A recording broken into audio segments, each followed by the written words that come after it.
Hey guys, it's Graham. What's cracking? Unforgettable by Eric James Stone. That is what's cracking. This one came out, 2014, I want to say.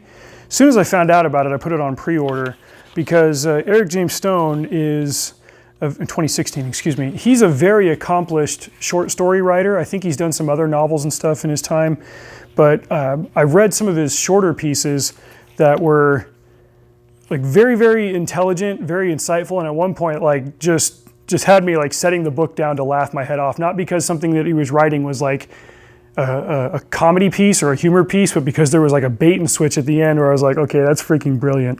He did a fantastic job. I want to say he and I were in an anthology together way back in the day. That was when I first heard of him, and then I started following his stuff. I was like, man, this guy's really good. I wonder what he's going to do next. And so when he did a full-length novel with Bane, I was like, okay, cool, I want to check this out. Unforgettable gives us a protagonist named Nat who has this weird quirk about him that he doesn't fully understand. He just knows that it's something he's got to deal with his whole life, where people forget him, like entirely. If he's out of their sight, out of their mind for like 2 minutes, I think that's his limit, people will forget any and every interaction that they ever had with him. This is a big problem when he was a baby because his mom went to the hospital, had him, went to bed, put him down, woke up, holy crap, where'd this baby come from? She forgot that she'd been pregnant with him. She wasn't quite sure what the heck happened with all that. Every single day she forgot this baby.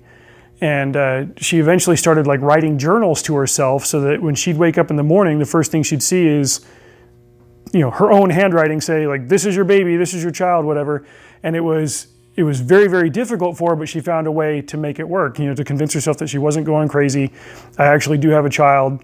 I just don't know why I keep forgetting him, but obviously I do because I keep leaving messages to myself. Things go sideways when their house burns down when he's like 10 years old. There go all the journals, and all it takes is 2 minutes for his mom to forget him entirely. Like, extremely tragic concept and very, very well executed in the hands of a very talented writer.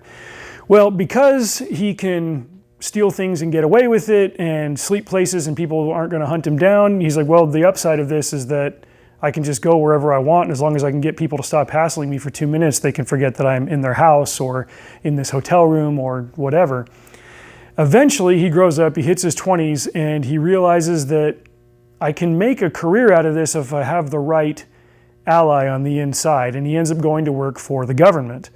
And he's able to do a demonstration of his skill. He goes and talks to a guy, in an office at a government building. He says, write this down. I'm going to leave. I'm going to come back in 2 minutes.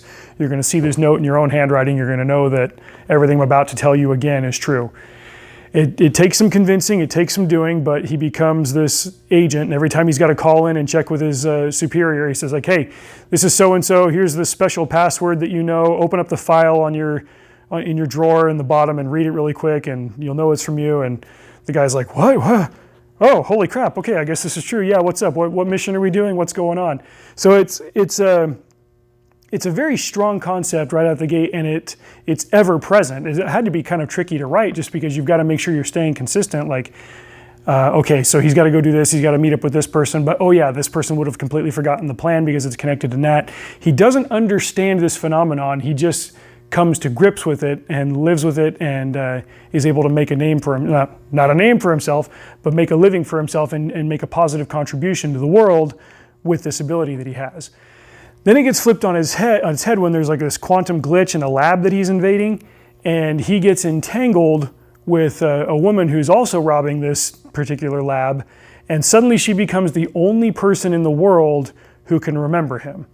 And she's a professional thief, and she's a FSB agent, former FSB agent. Her name is Yelena Semyonova, and suddenly they get tied up in this heist that they're trying to pull off to rescue an Iranian scientist who wants to defect, because somebody is out there is trying to build this quantum machine that can control the fate of the world. It'll completely take chance out of the equation.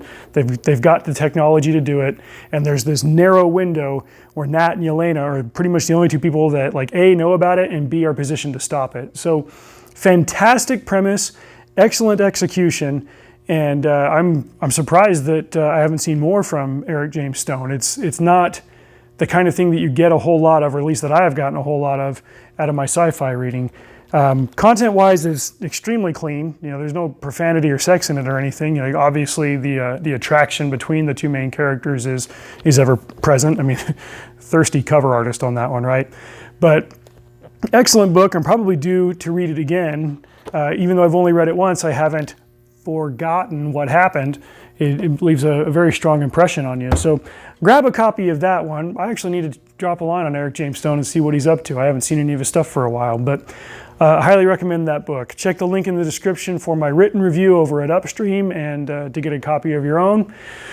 Like, share, subscribe, etc., etc. Till next time, drive safe. See you out there.